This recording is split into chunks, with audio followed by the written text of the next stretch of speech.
avons Anne Marcotte qui va nous faire découvrir le monde fascinant des entrepreneurs.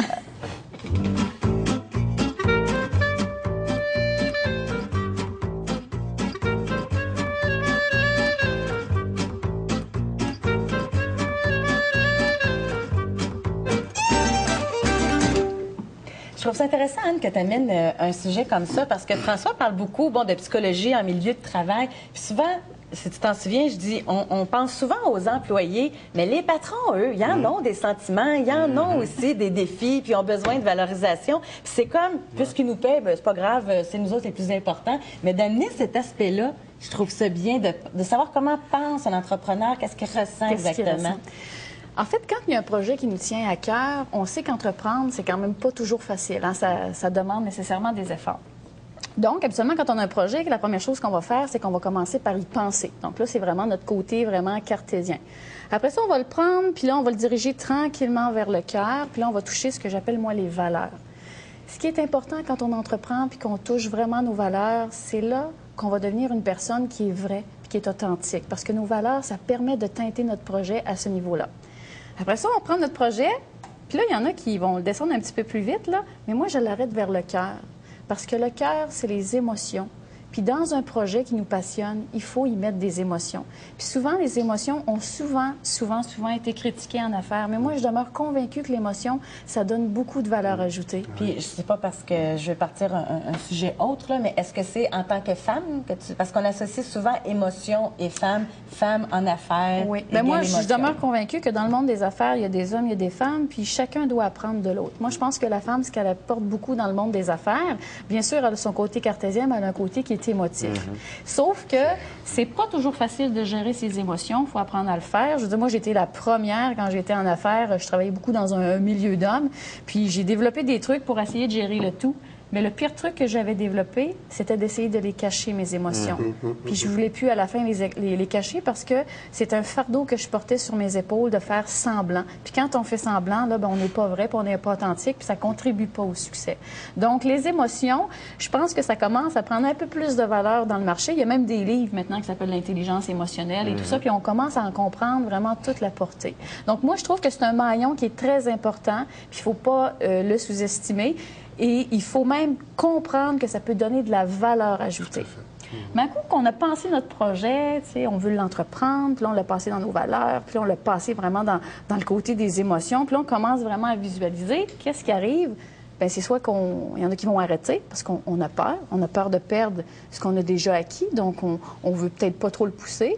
Mais il y en a d'autres qui vont dire, ben non, là, ce qu'il faut faire, c'est vraiment agir, hein, parce que le dernier maillon d'un entrepreneur, c'est de prendre son projet puis de le mettre vraiment en branle. Et là, on le passe vraiment là, dans la machine qui nous permet de lancer notre projet.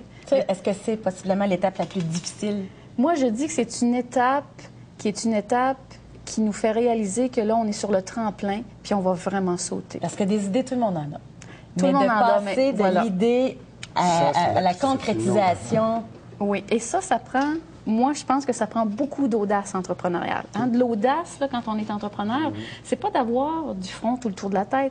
Avoir de l'audace, c'est de savoir saisir les opportunités, de sentir que le moment est là, puis là, de dire, là, ça y est, c'est mon moment, je vais plonger. Mais pour plonger, tout le monde pense que ça nous prend toutes les meilleures conditions. Ça nous prend le meilleur réseau d'affaires, le meilleur plan d'affaires, le meilleur financement. Moi, je dis que c'est pas ça que ça prend. Ce que ça prend quand on vient le temps vraiment de plonger, c'est d'avoir l'audace de le faire. Puis là, je vais vous dire une chose que moi, je trouve très importante, c'est que peu importe qui on est, quand on est convaincu, je vous garantis qu'on est convaincant. Et les gens, là, ils sont preneurs d'audace entrepreneuriale parce que quand on est entrepreneur puis on est passionné, les yeux nous pétillent, les gens sont preneurs. Ils le voient, ils le remarquent tout de suite. Oui. Puis on rencontre des gens même qui sont éteints. Vous avez déjà vu des gens qui ont le sang dans les yeux, c'est éteint. Ces gens-là, ils sont preneurs de notre audace parce qu'on est capable, à travers... On les nourrit, puis on ravive vraiment toute leur flamme.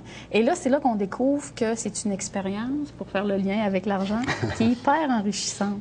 C'est une expérience enrichissante parce que peu importe si on atteint nos objectifs ou non, c'est pas ça qui est important. C'est qu'on vient de bâtir la chose la plus importante pour un être humain, c'est notre confiance puis notre estime. De se dire, hey, je l'ai fait. Peur de l'échec, hein? Ah, C'est fou. incroyable. Mais les échecs là. sont tellement des éléments porteurs. C'est portable, mais la peur paralyse. Hein? C'est fou comment la peur paralyse et ça nous empêche de faire tellement de choses ça nous empêche de nous réaliser finalement parce que la peur fait en sorte que tu veux pas avancer plus loin parce que tu sais pas qu'est-ce qui t'attend l'étape après.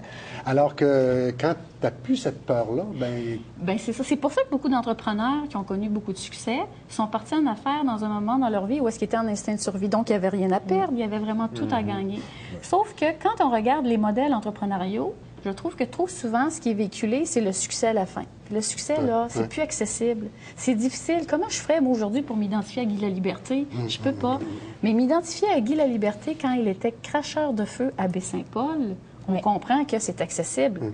S'identifier à Cora, de Cora Déjeuner, mère, 3 enfants, qui se retrouve un peu à la rue, en dépression, puis qui décide de gagner sa vie à travers quelque chose qu'elle savait faire de très bien, cuisiner. Vous ne trouvez pas que c'est accessible quand on y pense? J'aurais une question.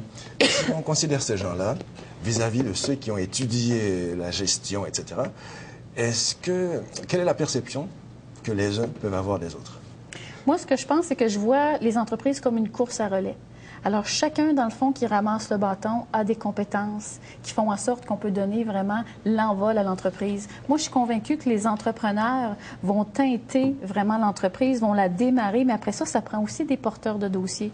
Puis des porteurs de dossiers, pour moi, c'est des gens qui ont des compétences, qui ont des études. Et ce côté-là, qui est plus intellect, qui est plus cartésien, marié avec quelqu'un, finalement, qui est plus intuitif, qui est passionné, qui, lui, voit tout comme un terrain de jeu et tout est possible. Je pense que c'est le mix des deux qui peut faire en sorte qu'on peut avoir beaucoup l'équilibre. Puis ce que j'aime, c'est que tout à l'heure, je vous entendais parler, puis là, j'ai écouté, puis je trouve que dans le monde de l'entrepreneuriat, puis dans la vie courante, mais il y a plein de mots qu'on retrouve. On retrouve l'audace, on retrouve la créativité, on retrouve l'imagination. Puis bien sûr, on retrouve aussi l'argent. L'argent. Puis beaucoup d'entrepreneurs en passant sont malheureusement grandement jugés par rapport à l'argent. Et beaucoup d'entrepreneurs ont réussi puis ont beaucoup d'argent, mais les gens, qu'est-ce qu'ils ont oublié? Ce sont des entrepreneurs qui n'en avaient pas quand ils sont partis. Mais il y a toujours un jugement constant par rapport à l'argent. Quelqu'un en a pas, il ne travaille pas assez fort. Quelqu'un qui en a, il a dû sûrement faire quelque chose de croche pour en avoir autant. Exact. Tu as vraiment raison. Oui, tu as raison, Josée, parce que les entrepreneurs, je trouve qu'ils sont sévèrement jugés. S'ils font faillite, ils sont jugés. S'ils ont du succès, ils sont jugés. Oui. Mais moi, le message que je lance, parce que la relève, la culture entrepreneuriale, c'est le sujet qui me tient le plus à cœur, je dis, les entrepreneurs, là, c'est important. Il faut y faire attention. On fait attention aux ressources humaines dans les entreprises. Là, je pense qu'il faut faire attention à nos entrepreneurs. Ce sont des créateurs d'emplois. Il faut les aider, il faut les appuyer, parce que ces gens-là jouent un rôle qui est important aussi dans notre société.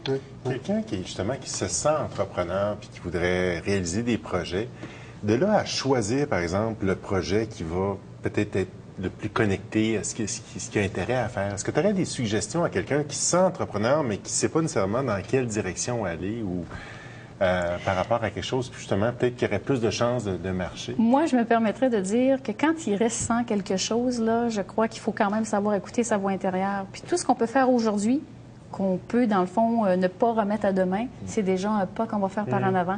Et quand on commence à entreprendre, là, c'est impressionnant de voir qu'on se met à rencontrer des gens, des réseaux différents. Puis à un moment donné, on chemine, puis on se rend compte que c'est comme un bateau, puis c'est un peu avec un bateau avec des voiles. Puis on se redirige vers d'autres chemins qu'on n'avait pas à la base imaginés. En conclusion, on peut peut-être dire aussi qu'il y a juste une façon de ne pas se tromper, c'est de rien faire.